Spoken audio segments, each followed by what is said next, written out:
Ya estamos de vuelta en Todos Geopolítica, seguimos mirando a la actualidad, nos enfocamos ahora en la entrevista entre Tucker Carlson y Vladimir Putin. Vamos precisamente a ahondar en esta cuestión, vamos a ver la pregunta de Tucker Carlson donde decía si pensaba invadir algún país de la OTAN. Lo escuchamos. I think you're referring to is a Russian invasion of Poland, Latvia, expansionist behavior. Can you imagine a scenario where you sent Russian troops to Poland?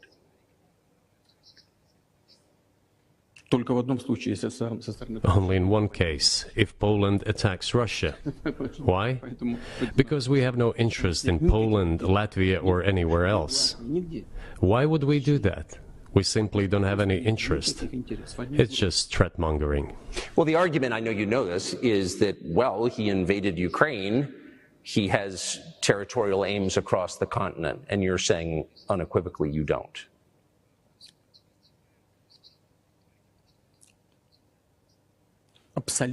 Это абсолютно исключено. It is absolutely out of the question. You just don't have to be any kind of analyst. It goes against common sense to get involved in some kind of a global war. Глобальная война поставить на грань. And a global war will bring all humanity. Bueno, aquí está la respuesta de Vladimir Putin. Ya les avisamos que no podemos poner nada más que esta parte de la entrevista si queremos seguir con este canal. Así que, Fernando, si te parece, vamos a analizarlo un poco sabiendo lo que se ha hablado en esta entrevista y quiero saber tu opinión sobre este tema, ¿no? Diciendo Putin pues, que no tiene intención de invadir ningún país de la OTAN, que no quiere ir más allá. A ver, lo primero es que hay un elemento disuasorio fundamental que se ha publicado en estos días y que eso ha hecho que Putin se echara mucho para atrás. Es que el ejército de Letonia, bueno, el gobierno de Letonia, mejor dicho, ha comunicado que a partir de ahora va a volver a restaurar la mili, es decir, el servicio militar obligatorio.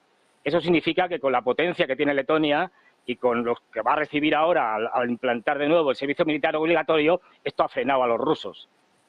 A ver, sarcasmos aparte, es decir, porque lo de los bálticos tiene tela. Mira, hay una cosa, imaginemos, Putin malo, malísimo, quiere conquistar el mundo y parte de la galaxia. Vale, de acuerdo. Pero luego están los hechos. Y es que el ejército ruso no tiene capacidad para invadir Europa, le guste o no le guste. Es decir, y lo comparas con el soviético y es que es, vamos, ni una tercera parte del soviético. Con lo cual, y lo estamos viendo, es decir, el ejército soviético hubiera barrido Ucrania en una semana. Recordemos, tenía 60.000 tanques operativos. Estos llevan 2 años. Con errores graves por parte de Rusia desde el punto de vista militar, especialmente al principio. Es decir, no tiene la capacidad para invadir. Esto es una mentira que se están buscando los occidentales para justificar la rusofobia y sobre todo para meter miedo a sus poblaciones locales, para justificar la compra de armamento y delirios que se les puedan ocurrir. Ojo, con Gran Bretaña detrás, no lo olvidemos, el gran instigador de todo esto. Es decir, porque Gran Bretaña y Estados Unidos no coinciden siempre en las mismas agendas. El gran instigador es Gran Bretaña, que históricamente, de hace 300 años por lo menos, siempre ha querido una Europa continental débil, enfrentada entre sí. Y lo está consiguiendo plenamente. Pero todo esto es, ya digo, es decir, coges las estimaciones de unos y de otros y dices, es que no tienen capacidad, aparte, pero si la OTAN tiene más de 1,5 millones de soldados, en teoría. Si tú coges los datos de la OTAN, vamos, están muy por encima de todo lo que puede tener Rusia. Incluso si le sumas Corea del Norte y le sumas Irán, sigue siendo mucho más. Es decir, esto es un puro disparate. No va a invadir nada porque sabe que no puede invadirlo, más allá de lo que piense o lo que deje de pensar. Y no tiene interés ninguno en meterse en ese lío.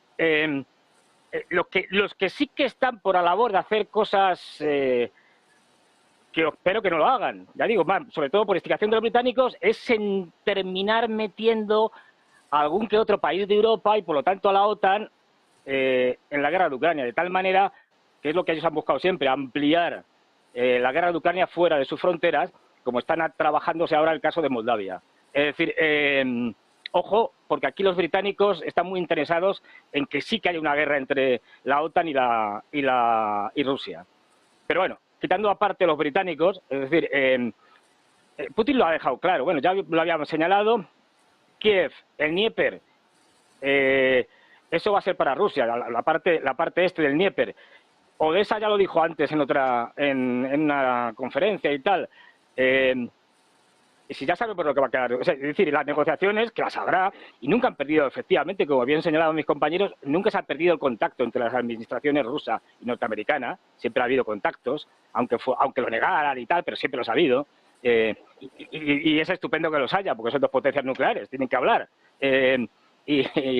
pero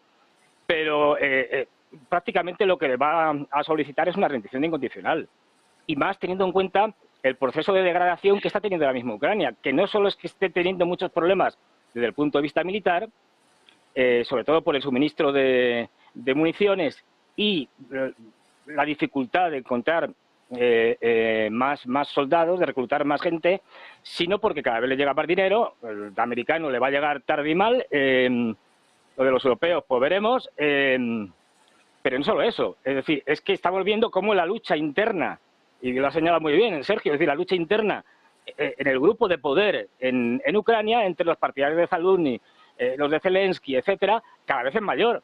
Esto ha desembocado en lo que ya todos más o menos veníamos intuyendo, que era la destitución de Zaluzny. No vemos, Zaluzny es un tipo muy popular en Ucrania, tanto dentro del ejército como fuera, entre la población. Es un tipo que además sabe de lo suyo, es decir, de cuestiones militares. Y de hecho, uno de los principales problemas que ha tenido Ucrania desde el punto de vista militar se llama Zelensky. Es la interferencia del poder político en temas estrictamente militares. Oiga, si me retiro de Avdiivka o si me retiro de Bakhmut o no, es algo que tendrán que decidir los militares en función de la situación que se dé en ese momento. No, él ha querido siempre luchar hasta el último hombre y eso Zaluzny se ha puesto muchas veces. Por eso nombra a Sirski. Porque Sirski es todo lo contrario, es, venga, a luchar hasta el último hombre, aunque no sirva absolutamente para nada, y completamente dócil y fiel a Zelensky. Los rusos, de hecho, están abriendo con botellas de champán por el nombramiento de Sirski, porque después de los de Bakhmut, que vuelva a hacer lo mismo en Avdiivka, es de locos. Es decir, no, lo que proponía Zaluzny, tanto en Bakhmut como en Avdiivka, es, señores, esto está perdido, no tiene sentido luchar, además, por posiciones que no son estratégicas, que no son relevantes. Es decir, retirémonos hacia una zona mucho más defendible y aguantemos allí, pero no intentemos recuperar o mantener ciudades a toda costa que no van a ningún lado y que lo que sirve es para que los rusos maten más ucranianos y perdamos más material. Bueno, pues Sirski es de esto, se los de como Boris Johnson, hasta el último ucraniano. Con lo cual, ya digo, lo que va a imponer, habrá negociaciones, como siempre las hay, también las hubo al final de la Segunda Guerra Mundial, entre comillas, aunque fue una rendición incondicional, pues esto se va a parecer bastante. Va a imponer, o lo que va a quedar, no lo olvidemos, ya lo han dicho dos diputados, uno de Rumanía y otro de Hungría, no son del gobierno, de los respectivos gobiernos, pero son diputados de sus parlamentos respectivos. Es decir, oye, que la parte de Rumanía, donde hay rumanos, de Ucrania, donde hay rumanos y tal, que nos la quedamos, ¿eh? Y luego también han dicho el diputado de ultraderecha también, húngaro, la parte de Transcarpatia y tal, donde están los húngaros, que nos la quedamos. Y los polacos ya sabemos que se quieren quedar con Volinia, Galicia, etcétera. Lo que va a quedar de Ucrania va a ser un estado tapón, es decir, algo sin sustancia ninguna y completamente vigilado por los rusos. Es decir, suponiendo que al final queda algo de Ucrania, que tampoco estamos seguros. Cuanto más tarde el gobierno actual de ucraniano, que yo creo que con Zelensky no se puede pactar ya nada, que tendrá que poner a otro, quien sea, porque los rusos no van a aceptar un acuerdo con Zelensky. Cuanto más tarden, más territorio va a perder Ucrania, eso está claro. Pero no porque lo vayan a conquistar directamente los rusos, sino porque la posición de fuerza y a lo que están jugando los rusos, que es al colapso del ejército ucraniano, cada vez va a estar más cerca, con lo cual se van a imponer más. Mira, yo voy a dar una primicia. Como sabéis que soy espía ruso, mis fuentes en el Kremlin me han dicho que una vez que pasen las elecciones en marzo, que hay en Rusia, presidenciales, y que eso ya me lo contaron en septiembre pasado, que bueno, que no se iba a hacer nada especial hasta pasadas las elecciones. Los rusos están preparando un golpe duro, muy duro desde el punto de vista militar, contra los ucranianos para el verano. ¿Por qué? Porque eso es un regalo, digamos, envenenado para el señor Biden y los demócratas. Una derrota dura de Ucrania, a ver cómo la digieren Biden y su equipo. Entonces, bueno, vamos a ver, pero desde luego Ucrania, la Ucrania que hemos conocido, esa ya no va a existir. Lo que pueda existir de Ucrania será, pues, es un estado tampón, no olvidemos que ya lo han dicho, es decir, desmilitarizado, ahora están con la desnazificación, pero bueno, en la que va a haber, porque como ya no se fían de los acuerdos como los de Minsk, en los que les engañan, en la que tú puedes firmar lo que quieras, pero yo voy a tener tropas sobre el terreno comprobando si realmente está desmilitarizado o no. Es decir, va a ser un estado completamente fallido, sin salida al mar, en fin, y con un problema para la Unión Europea. Si encima lo metemos en la Unión Europea, va a ser una carga de aquí a los próximos 50 años. Vamos a ver qué sucede. Enseguida andamos en esta cuestión, la destitución del comandante jefe de Ucrania, en su reemplazo. Enseguida hablamos